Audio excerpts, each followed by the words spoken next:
going. We're going into the secret space program land. Here we go. Excuse me. Aliens! Oh, they come to Earth! I'm a woman. Hey. All right. I got some clips from a person called Captain Randy Kramer. Captain Randy Kramer claims to have been part of the secret space program for right around 20 years. He claims to have been on the moon and Mars and did a bunch of different things. Now, there are other secret space program whistleblowers, most notably Corey Goode. Corey Goode was probably one of the more prominent people on the scene. He's done various interviews with George Norrie, and he's all over the Gaia Network, and also he's buddied up with someone else to get his story about the secret space program out there. I played some clips from Corey Goode on the past. Now, I know we talked about the secret space program a few episodes ago and the intergalactic space trade. I think there might be something here. And I want to remind people of this story of Gary Mckinnon before I play any of these clips. Gary Mckinnon was a UK hacker who was, I think, 23 at the time.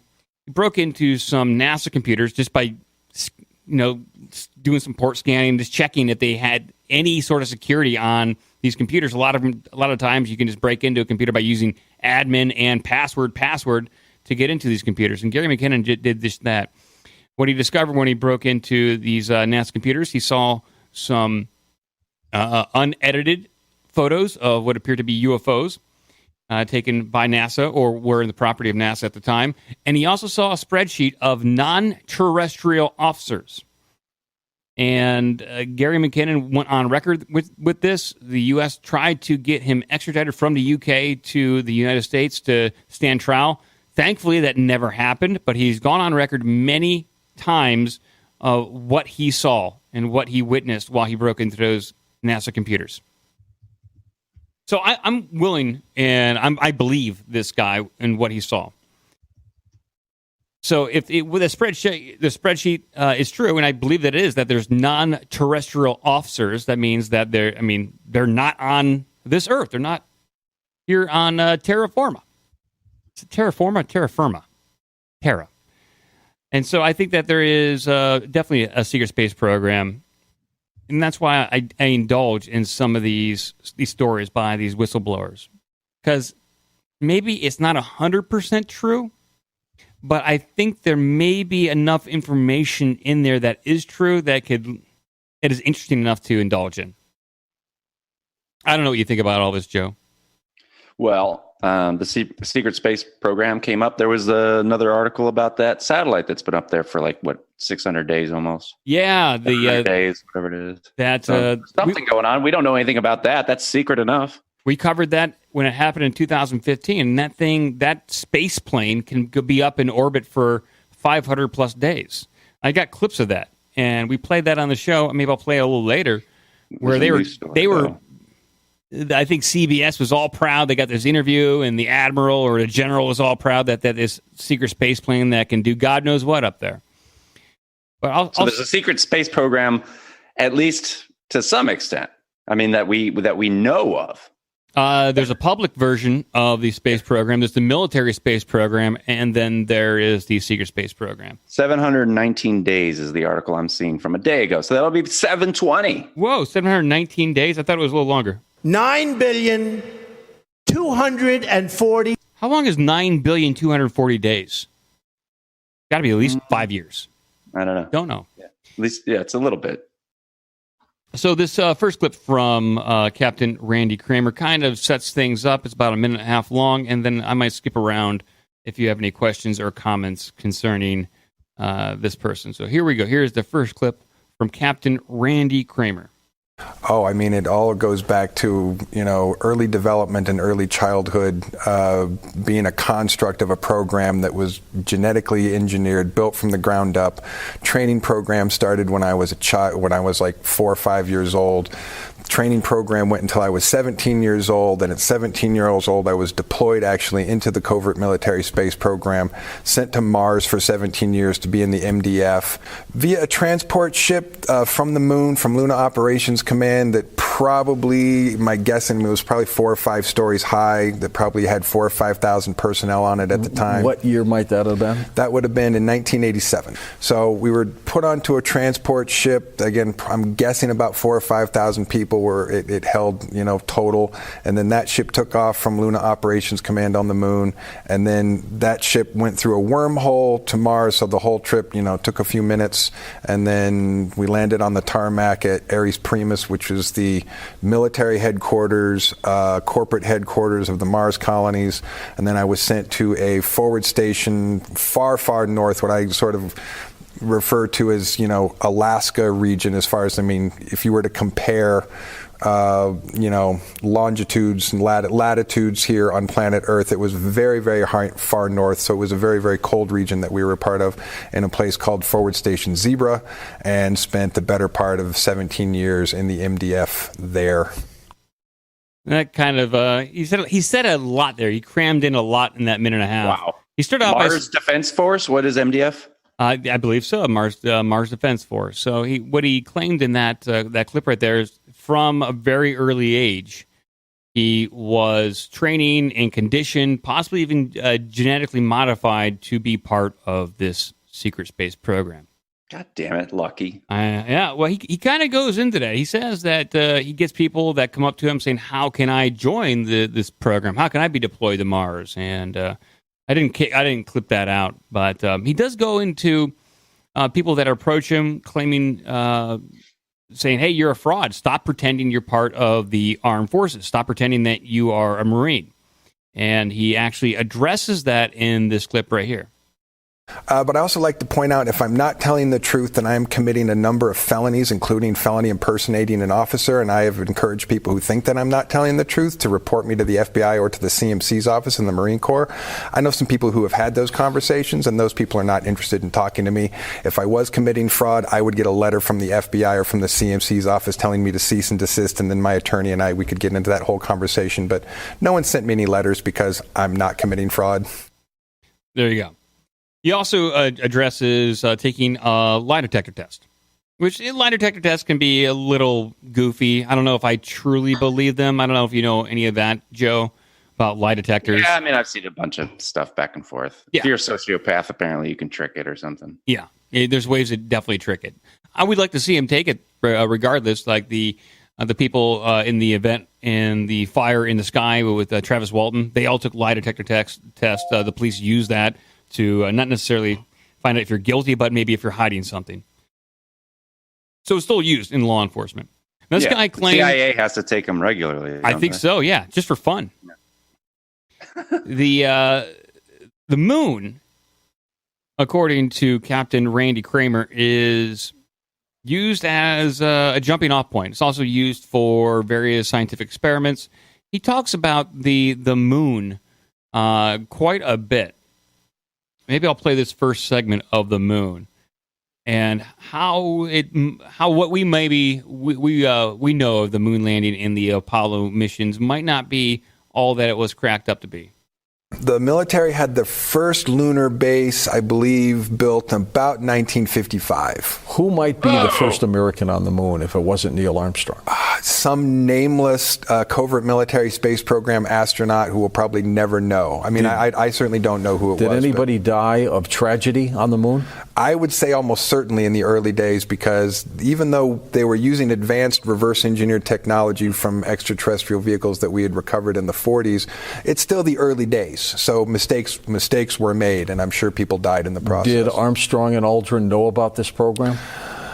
There's some discussion about that, but most people internally agree that they had some briefing about that. In fact, they knew that when they got there, one of their main missions was to look for and or explore artifacts or a very old crashed vehicle or on the facilities. Dark side. Did they find them?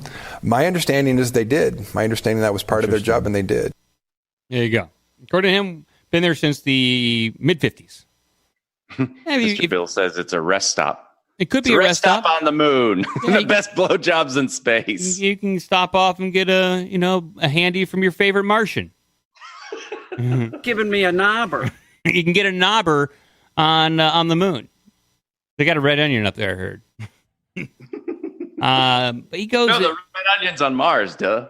They have a white onion on. Oh, white onion. Yes, makes more sense. He goes on to say that the ships that they have are quite large in order to take up construction materials, to actually transport troops. They have some very large vehicles to. Need them. Yeah, I mean, you got to send up some manufacturing up there to actually construct a base. It would make sense. I'll play this space tanks. Yeah, this is fun. I like this. Play this. The second little piece about the moon, and then we are definitely gonna. I'll play some clips concerning Mars and what he experienced there. From what I understand, they're doing everything there. They do training there. They're doing science. This is about the moon. From what I understand, they're doing everything there. They do training there. They're doing science experiments there. There's a certain amount of civilian personnel that come to visit to observe what's going on in the covert military space program. There's financiers, bankers who are dealing with the money side of the program. It's a massive, massive military facility. And the facility is just huge. How do they build it? Over time, keep digging down and building larger. So they must have sent equipment. Oh yeah, digging equipment. Yep. So the size of the crafts to get that stuff there must have been huge. Some of them were probably pretty big. Some of the early Aurora saucer craft are, the size of a football field. I mean, they're 100 meters, 300 feet wide or so. So they could, you could put a whole bunch of construction equipment on a vehicle that big. There we go. You have one more moon base segment here. On the Alex Jones show, we mentioned this a few weeks ago, right before we got into the intergalactic slave trade. But Alex Jones had on a guest that got attributed to Alex Jones, and the guest said, this guest was a former CIA guy, and the guest said there are slave colonies on Mars. I tried to dig around and find some stuff in particular about that. The slave on Mars question will be answered here in the next few clips. I couldn't find out exactly what these slaves would be doing, but Captain Randy Kramer does address that. But in this last little clip, 30-second clip we have here, it is about the moon. It's going to wind down his time on the moon. I know that the colonies on Mars have had people actually born on Mars since then, who then are Earth transplants. But if they're born there, then they're not Earthlings anymore. Martians. They're human Martians. Yeah. They're Martians. I wonder if they're considered citizens of this planet. They are not considered terrestrial citizens. They're considered citizens of the Mars colonies. And because of the gravity, they can never come back here. Oh, my apologies. That was a completely separate clip. I just mislabeled that. He was talking about people born on Mars. How about that? I guess if you're gonna live on Mars for 17 years, you're probably gonna start. You're probably gonna get a few knobbers and do what you got to do to get your rocks off. Jerking the ween. Yeah, maybe even with someone else. So in this segment, Randy Kramer goes into Martian and being on Mars and Martian slavery to a certain degree. There are other worlds that we have, agreements and treaties with who think that slavery is essentially an amoral, unethical activity, and that we have treaties and contracts signed that we're not supposed to engage in acts of slavery. So as long as we're doing things that are quasi-slavery, then we have these disagreements about what we're supposed to do about it. So we're disclosing for the first time on this program that the secret space program isn't paying its employees. A vast number of them. Yeah, a vast number of them are being told that they're going to be paid, going to be paid later, going to be told that they're going to get rotated back, get a nice cushy job, with a pension. And sue them, can you? Well, I'm in a process with my congressman's office to get paperwork, to get papers, to get documents, and what should at some point end up probably in a settlement. Sue everybody. Yeah. Punitive damages here. That was on Mars. If he winds up getting a settlement, wouldn't that be admission of his service in the Space Marines? I would say so. I would love. This guy sounds fascinating. I would love to have him on the show. He speaks so confidently. I mean, he's either 100% deranged and believes it, or that's a hard leap to make for me. For sure, but I love it. I mean, I read a book based on this kind of stuff before. I can't remember the name of it. So this next clip, there is another person. So there's Corey Goode. There is who claims to be in the secret space program. This guy, Captain Randy Kramer, who served on Mars. This next person that I have audio clip from claims this guy's name is Rodriguez. He claims to have been. He has memories of being imprisoned or being on Mars. And this is his memory of being on Mars. But I got lost, and I saw two guys in a military uniform, but they were aliens. One guy was like, I want to say he looked like a cat, but it wasn't the case. He had coarse orange hair.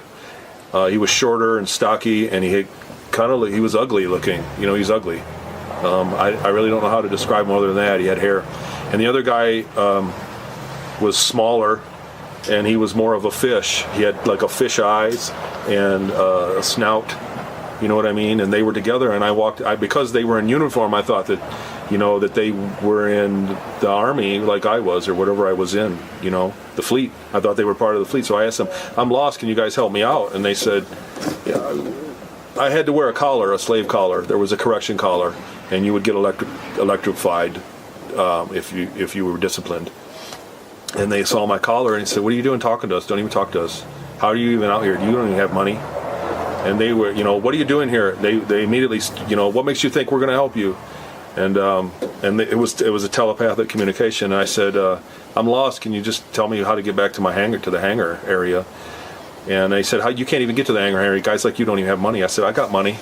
And as soon as I showed them my money, the one punched me. And they basically beat me up and took my money. I got mugged. Punitive damages here. You got space mugged. He got space mugged. He took his shoes and his glasses. His eyes are going crazy because he got space hit by some kind of space beast or space fish. It's insane. I can't see, goddammit. So that's a totally separate person. And then Randy talks about, look, it's not just the moon that he's been to. It's just not Mars that he's operated on. He's been to a space station out near Jupiter. Here we go. One of the probably most interesting things that I got to do when I was stationed on the Nautilus was go on to diplomatic missions, and diplomatic missions to the intergalactic space station that orbits around Jupiter, which is essentially a diplomatic meeting area for hundreds of species, and us and them How many did you meet? Meet personally, I would say several dozen. See hundreds, because the main meeting room is this large room that's like several hundred meters wide with, floor to ceilings probably 70 or 80 feet high with, I want to say glass, but it probably wasn't, silicon glass windows that went all the way around that you had this amazing view of. Do they all look different? As varied and different as you can possibly say. I would say the smallest extraterrestrial I ever saw was probably about 18, 24 inches high, and the largest one was probably 60 feet tall. 60 feet yeah, about tall? 60 feet tall, yeah. Did it look human? Humanoid in the sense, 2 arms, 2 legs, nose, bipedal. You could certainly identify it by looking at it, but I wouldn't say that it just looked like you or I 60 feet tall. It had some other sort of distinguishing features. And would you say the ETs were all benevolent or not? In that particular location, everyone who's there is there to have a conversation about trade, contracts, negotiations. So everyone's on their best behavior. Everyone's being nice. It's usually not a bunch of, grunts, arguing about it. It's diplomats, it's officers, it's people out of various, ambassadorial or diplomatic corps having conversations. So everyone's pretty cordial there. Everyone is pretty cordial. One of us is in deep trouble. That's right, Arnold. And so we got 2 more clips here, then we'll wind this down, probably maybe open up the phone line so you guys can comment on anything that's going on in your life, or if you want to talk about the Secret Space Program. This next one is about Martian Combat and what the U.S. Space Marines, maybe even just Earth Space Marines, had to deal with up there on Mars. We were actually, my squad and I were captured by indigenous reptoids on Mars and spent 5.5 months living with them. And captured? I would have... Yeah. Like they're not all friendly? We were in a constant state of military combat with 2 indigenous species, an insectoid species and a reptoid species, which then got more complicated when the Draconian invasion occurred, and then it was a very complicated sort of war conflict. Was it violent? Very, very violent on a regular basis. I mean, we were in probably active combat engagements every 3 to 4 days. Did we lose personnel? All the time. And did they? All the time. What kind of weaponry would we use? For soldiers on the ground, our primary weaponry is a magnetic propelled rifle or a Gauss gun or a rail gun that fires out, magnetically propelled slugs. And if it hits one of these beans, what happens? Depending on who it is, or depending on the size of the slug, it usually penetrates and goes right through them. And kills them? It doesn't necessarily kill them right away, depending on their internal structure. The indigenous reptoids had a double circulatory system. They had 2 hearts with what I would call an internal organ circulatory system and then a perimeter or external circulatory system. So you could shoot holes in their arms and legs and they wouldn't lose blood pressure. Well, they wouldn't lose blood pressure in their central organs. So you really had to aim for, you had to hit a couple vitals in the central area before they would go down. Yes, this is all very interesting. What he's describing there is actually the physiological structure or biology of what Klingons claim to have. Klingons have like 2 sets of lungs. They have 2 hearts. They have double up because they're battle creatures. So, makes me wonder if Starship Troopers was a documentary. I don't know. Insectoids. He said there's insectoids and reptilians. Insectoids and reptoids, yeah. And reptoids on Mars. And like I had on screen earlier, I had pictures of what he had on site. And the link to Randy Kramer's website is in the description of his podcast and video. You can go to earthcitizenconsulting.org. And under the My Story part, you can scroll down. And he has some pictures like Mars there. And what really appears to be like vegetation on Mars. And I know we played this in vegetation. Did you say vegetation? Vegetation. Yeah. Like I'll bring up. I misspelled trees, but there we go. I'll bring up some images on screen of what looks to be. They look to be like it looks like vegetation on Mars. I mean, it really looks like they explain it away as these are like divots in the sand. These are just like a part of the sand or rocks are rolled down the side of a hill, giving the illusion that is vegetation. But there's some serious like pictures here that appear to be actual vegetation on Mars. So I think something definitely is going on Mars, and we're definitely not getting the full story. But let's finish up this last clip with Captain Randy Kramer. This is about the program itself. This is called the 20 and Back program. That's what he was part of. That was Corey Goode was part of. Let's play this last one to wrap this thing up. Well, they basically figure that a tour of duty, in order for them to make all their money back, requires a 20-year tour. So a 20-year tour of duty is essentially a commitment of 20 years. Yeah, you deploy someone for a 20-year tour of duty, and then you return them. And in the return process, they do what is called age reversing, but it really has nothing to do with that at all, because the body that you're in is pretty much so badly damaged that they have to throw it in the trash bin. After 20 years of space. Yeah, so from what I understand, they basically have to hatch you out a new clone that's the same age that when you left and transfer your soul and your consciousness through some complicated technological apparatus. They do that too? It's a quantum fluid dynamic, from what I understand, that the soul is actually a quantum fluid dynamic, and so in that sense it can be removed from one vessel and put into another. And obviously I was unconscious for the process, so I can't tell you how it was done. Was it done to you? Oh, absolutely. You're in a different body. Yeah, absolutely. Yet your soul and your personality and everything, memory, has all been transferred. Absolutely. There you go. That winds that up, and that's all the clips I have of Captain Randy Kramer. In the chat, Sherry, so happy, said, wasn't Obama part of the secret space program, or didn't somebody claim that he was part of the secret space program? Yeah, I forgot to bring that up. But yes, there is a headline here said presidential candidate says he time traveled to Mars with Barack Obama in a secret government program. Giving me a knobber. Well, we don't know if Obama gave out knobbers, but this is Andrew Basiago, is a trial lawyer who ran as an independent candidate for U.S. president in 2016. He also claims a government sponsored time. He also claims that he's a government sponsored time traveler who visited Mars as part of a secret conspiracy that involved Barack Obama. Oh, right. Monkeys throwing shit now, man. It's like they're just throwing everything at the wall. He says he has. I'll read his last quote and we'll move on. This is by him. This is by Andrew, the former presidential candidate and trial lawyer. I had 2 different periods of service in the secret space program, time traveling as a child in the late 60s and early 70s, and going to Mars as a college student in the first half of the 80s.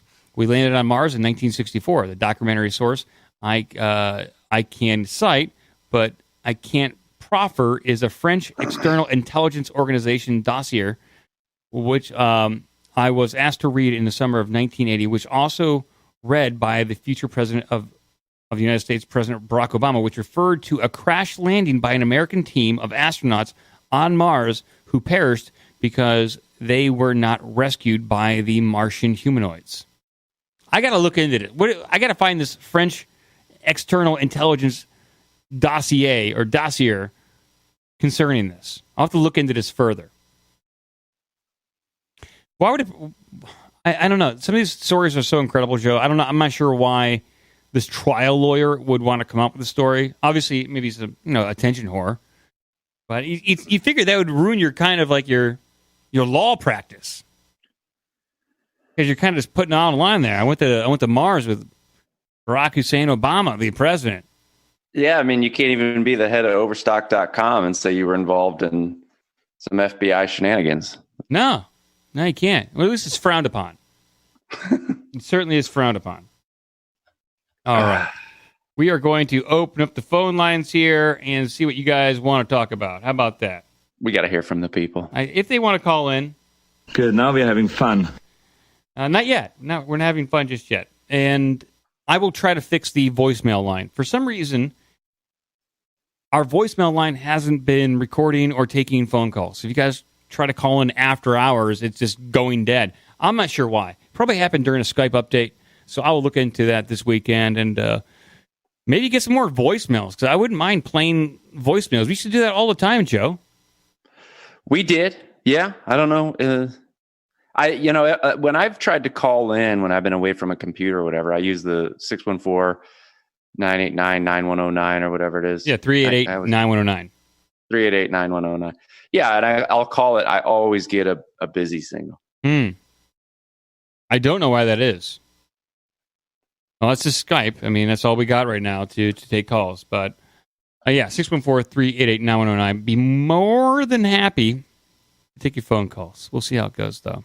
I would love to go. I mean, look, as a younger fella, I might have gone to Mars for war and stuff. But, yeah, that doesn't sound so bad. I mean, Jesus Christ, all we're doing down here. We're just arguing down here. But then the other thing is that they got this little slave thing going up there. It's just going to be a mess, 100 and 200 years down the road with the 1619 thing going on now here. I mean, they're just never going to let that go. The sectoids and the reptoids are going to hate, all the other different species once they finally become autonomous. It's just going to be a mess.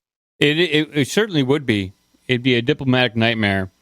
You said that it's not just the U.S. going up there. The Russians have people up there. It's a multinational team, and there's various tribes of insectoids up there. Caller, you are on the air.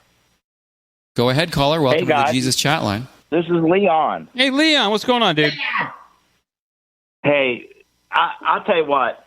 For someone like me who believes in everything, I got to call bullshit on this stuff. Okay.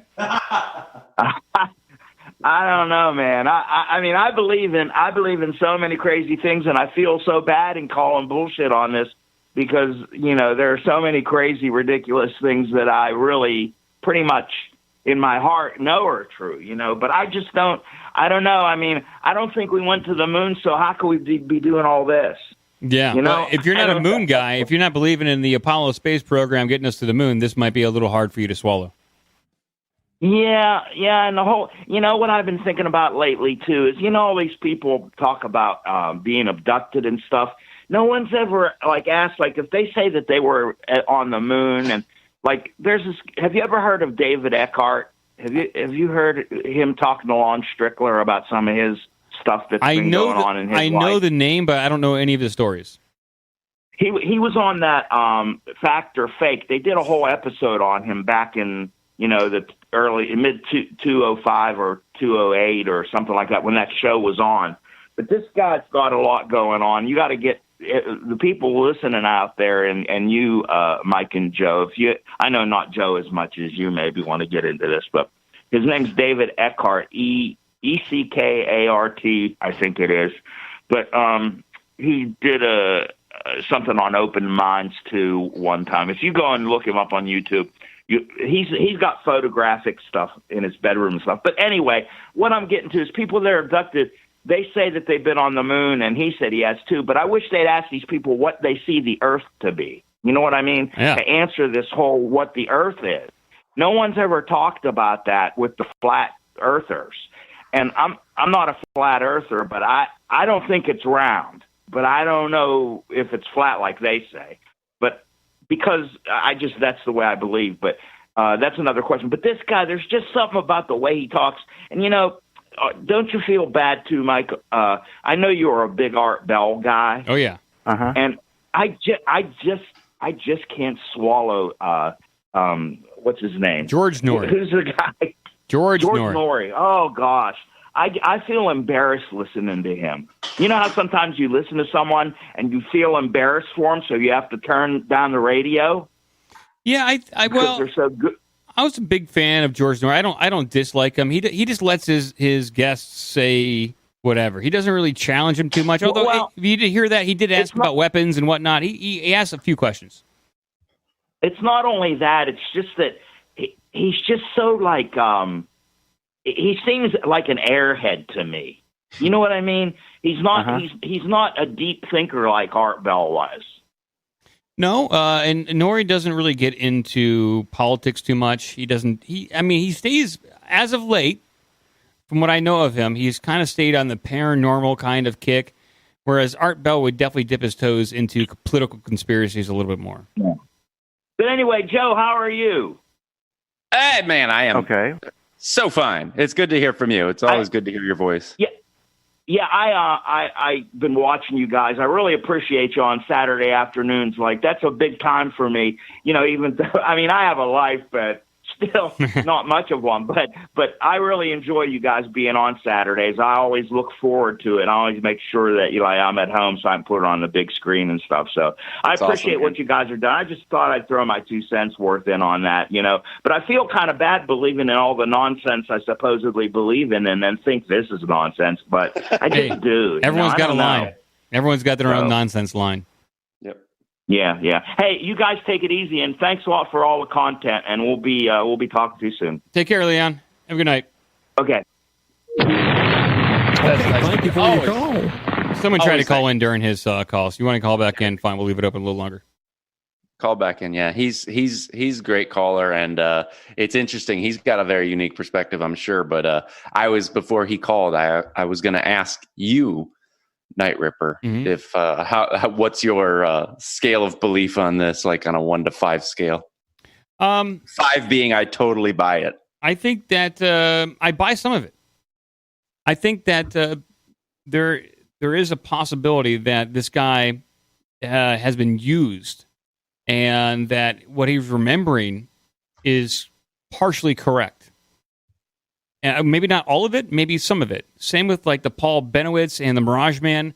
They fed him a lot of crazy information during that whole Mirage Man scenario. And I know A Mysterious Universe did a whole segment on it. But there was also real things that were actually happening. And I think with this information, if this is what that is, you mix in a little bit of truth and then some bullshit. Yeah. And I don't know exactly what kind of technology they have to feed people information through their head, but I think it's there. And you can implant memories in people. So I think there might be some truth to it. I don't know exactly which part, though. Caller, you are on the air. Excuse me. Hey, what's going on? Can y'all hear me? We can barely hear you. Are we on speakerphone? Hold on. How about now? Is that better? Yeah. Oh, yeah. Hey, so I was wondering, I just tuned in and I started hearing about Mars. Yeah. Have y'all heard about the people that say or maybe y'all were talking about this, and forgive me if y'all have. They say they've been to Mars and there's like giant centipedes up there, and there's a guy that says that he was put together by med beds. Well, we just played some clips from a guy named Captain Randy Kramer, who claims to have been a space marine. I think that's who I'm talking about. He says there's like giant centipedes, and it sounds like that TV show from Fox called Red Planet. Yeah, I don't know that TV show. He did mention like that he encountered some insectoid creatures. He encountered some reptilians. So yeah, we're talking about that subject. Yeah. Yeah, and he said he went and hung out with some of them, like he made friends with them, and he was taken prisoner by them. That's right. We played that clip like about 10 minutes ago. Like he was captured. Oh, and that's fine. He spent time with them. Joe just asked me what I believe the likelihood of that this is true, and I think that it's possible that elements of his story might be true. It might not be his story, but there might be elements of that are true. No. It's got to be it's bullshit. Have you ever heard him talk about like the spaceships that he flies in that can go so fast? And he talks about. I mean, I did a deep dive into this thing like a year ago. Because the Corey Goode stuff, and I feel like it damages people that like to research stuff. It gives us it. Not us, but it kind of makes the subject look like it's full of wacko. Yeah, it certainly can. Yeah, I totally hear you. Well, and there's some stuff that's really cool. Like there's the guy, Michael Schratt, that if y'all know, he does all the like deep dives into military aircraft and I guess like the TBR-3 and stuff like that. Stuff's really interesting to me. But when this guy comes out and he can't, like you hear a pilot, like you saw the Fravor interviews with the guy that to the F-18 with the Nimitz. Oh, sure. So you listen to the way that guy talks, and then listen to the way this guy that went to Mars talks, and it's like I don't feel like that guy's been trained or anything. You know what I mean? It sounds like it doesn't sound legit. Yeah, you got fair points there. Obviously, that cadence is not the same as what you would expect from a fighter pilot or someone who's been in the military as long as they've been. I'm not sure if the story happened to him. I believe that there's a secret space program. I believe the military has a presence in space. I don't know if he was a part of it. That's why I'm saying elements of his story are probably true, but I don't know which ones they are. The Mckinnon guy, the British guy that hacked into NASA's. Yeah. That's like a super interesting story. I think that's cool. And maybe and I believe everything that guy says. There's no reason why the U.S. government wouldn't have tried to extradite him the way they did if he hadn't really done what he did. Yeah. You know what I mean? Yeah, he found some. Hey, did y'all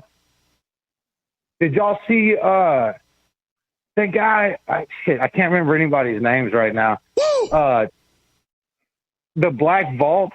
Did y'all know that guy? I don't know him, but I do know Black Vault. Black Vault does a lot of good research on ufology. Yeah, he does all the FOIAs and everything. Mm-hmm. Damn it, I can't remember his name. Greenwald, John Greenwald Jr. That sounds about right. Yeah. And he came out today with emails from Lou Elizondo. Oh yeah, what's Lou Elizondo saying?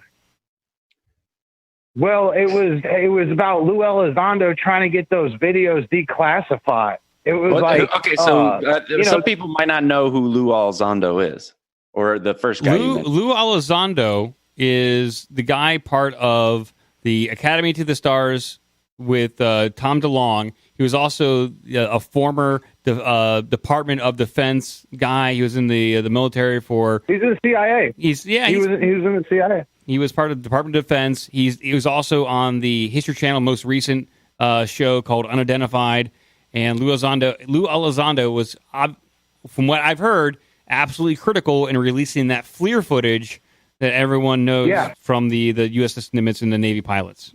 That's what these emails are about. These emails are from him to a superior, and they're like, "Hey, can we bring these down to?" I don't remember how John Greenwald Jr. put it, but he showed the emails and everything, and it was basically, I mean, I don't know. People should check it out for themselves, but it's very telling to me anyway about what Lou Elizondo was doing, because he refers to them as UAVs and not UAPs.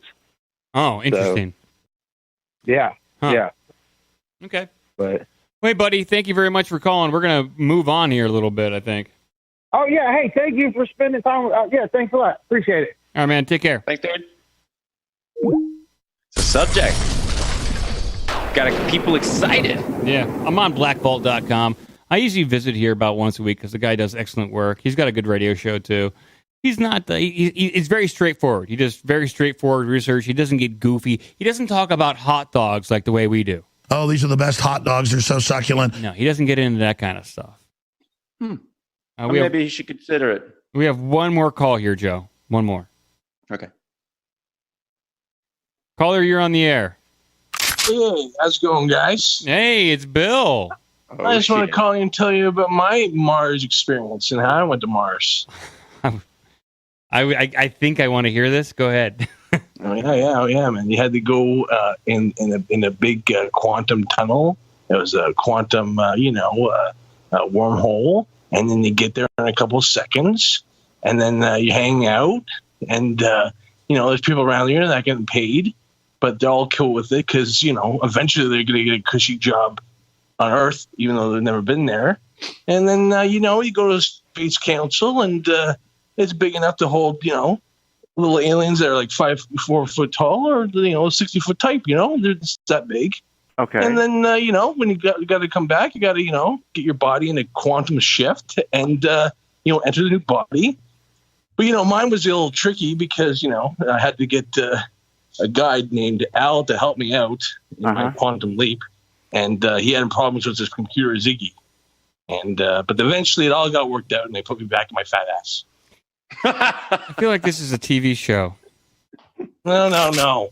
Never was. No, it was not. It's not a TV show? This is all new. Quantum. The word quantum. The whole thing is quantum. It's all quantum. It's almost quantum. Like you were quantum leaping. Were you quantum leaping? So that's what they wanted to call it that, but we called it quantum dilithium crystal methodology. Yeah. I like what Bill's getting at here, because when I was listening to that guy talk, there were certain things where it was like the quantum fluid or some quantum fluid dynamics. It was like, all right, now we're done. We are so done. Like I was like ready to see whatever. What's that?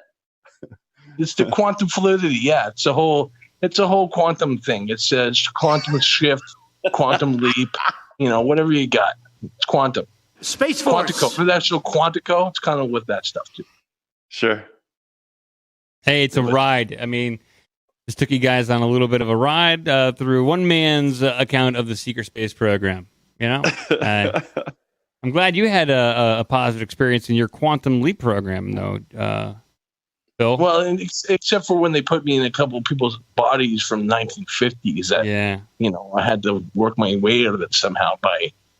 Making them fall in love or some bullshit, but whatever. Ziggy, you were a woman or you were old. It was, I think this all sounds very familiar. I think it wasn't. Didn't you have to set right what once went wrong? Yeah, pretty much. Yeah, you have to, if JFK gets shot, you got to be the bodyguard that gets to Jackie O and says, "Hey, baby, it's cool." Yeah, I do. I think I've heard your story before, and I'm a big fan of this story. Well, that's what they do. They take things that are real and they make them stories on TV that mull the truth. You know what I mean? Did you ever find yourself trapped in the past? And you're facing mirror images that weren't your own? I might have, yeah. Driven by an unknown I force? definitely was, yeah. His only guide on this. It sounded like you may have had a guide named Hal. Yeah. Yeah. He had a computer named Ziggy. Yeah. All right. Well, thank you. That Ziggy, he always fucked things up, and it was good technology for the time. Well, it's funny that music. how we go to space, in 1955, and we're starting out in space. But there's all these other aliens who are just like, yeah, we're going to be cool with you guys. We're going to get at war with you. We're not be able to kick your ass because we have railguns, Yeah. But obviously they've been in space for a lot longer than us, and they're not having the ability to kick our ass because we have the quantum leap. Come on. We do have the quantum leaping. That is one thing we do have. Well, hey, thank you, Bill, or Sam. I don't know what I should call you anymore. Steve. Yeah, right. I don't even know. Hey, you got another track on No Agenda. Which one was it? Oh yeah, it was they just played the I Got Ants and they got thanked for. They played the full song at the end. At the end of the episode. Yeah, they played the full song. All right, Bill. Well, hey, thank you very much. You love it. You love it, man. Love it. I want it for Christmas. Absolutely. Want it for Christmas. All right. Take care, Bill. All right. Bye. Piss through that boner. Can't forget to piss through that boner. Yeah, we got to use K-Dog. That was a good little thing that we did, the getting the slogan, like having a whatever it was. Wasn't it like a day or a week or something? Catchphrase contest. Catchphrase contest. Yeah, I liked that. That was fun. And Oxygen Induced, thank you. Yeah, I did notice we're having video glitching. That's true. And it just looks like a field of colors for a few seconds, and it goes back to normal. I don't know what's going on, and I don't know why. It's going. It's probably Restream is going on with the video interlacing or something. I don't know what's going on, but the audio sounds good. Quantum. Something quantum is going on. Some kind of quantum fluidity is interjecting itself into our stream, our very fluid stream. Are very powerful. A very powerful and fluid stream. If you want to join the Slack or Discord, give us an email at ourbigdumbmouth@gmail.com. Check out obdmpod.com for all the social media and donation links. Be a part of the magic.